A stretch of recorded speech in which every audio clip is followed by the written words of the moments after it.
السلام علیکم عشق سخن کے معزز دوستو، حکیم لقمان کے بتائے ہوئے جھوٹ پکڑنے والے ٹوٹکے۔ جھوٹ بولتے وقت ماتھے پر پسینہ آنا شروع ہو جاتا ہے۔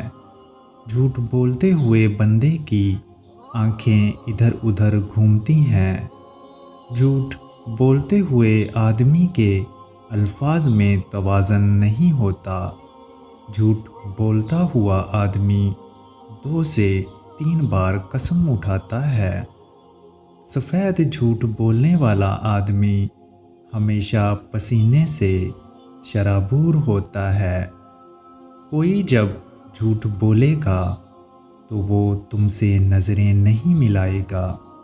جھوٹ بولنے والا اپنی پلکیں کم ہی چپکاتا ہے۔ جھوٹ بولنے والے کو آنکھوں میں آنکھیں ڈالنے کا کہو گے تو وہ معمول سے زیادہ پلکیں جھپکانا شروع کر دے گا۔ جھوٹ بولنے والا بندہ باہر سے بہت پر اعتماد دکھائی دیتا ہے، لیکن اندر ہی اندر بے چین ہوتا ہے۔ جھوٹ بولنے والا انسان ہمیشہ الفاظ کو جلدی جلدی ادا کرنے کی کوشش کرے گا اور مسلسل بولے گا۔ کوئی آدمی جب جھوٹ بولنے کی کوشش کرتا ہے، بار بار اپنی گردن کو چھوتا ہے یا ناک کھجاتا ہے۔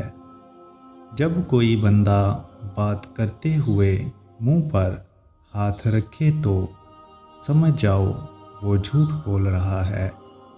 جب کوئی بندہ جھوٹ بولتا ہے تو اس کی آواز معمول کے مطابق نہیں ہوتی، بلکہ تھوڑی بھاری ہو جاتی ہے۔ جب کوئی بندہ جھوٹ بولتا ہے تو وہ الفاظ کو استعمال کرنے میں غلطیاں زیادہ کر رہا ہوتا ہے۔ بولتے ہوئے ہکلانا بھی جھوٹ کی بڑی نشانی ہے۔ جھوٹ بولنے والا بندہ حیران ہو کر بولے گا۔ مزید اچھی ویڈیو کے لیے ہمارا چینل سبسکرائب کر لیں۔ اللہ نگہبان۔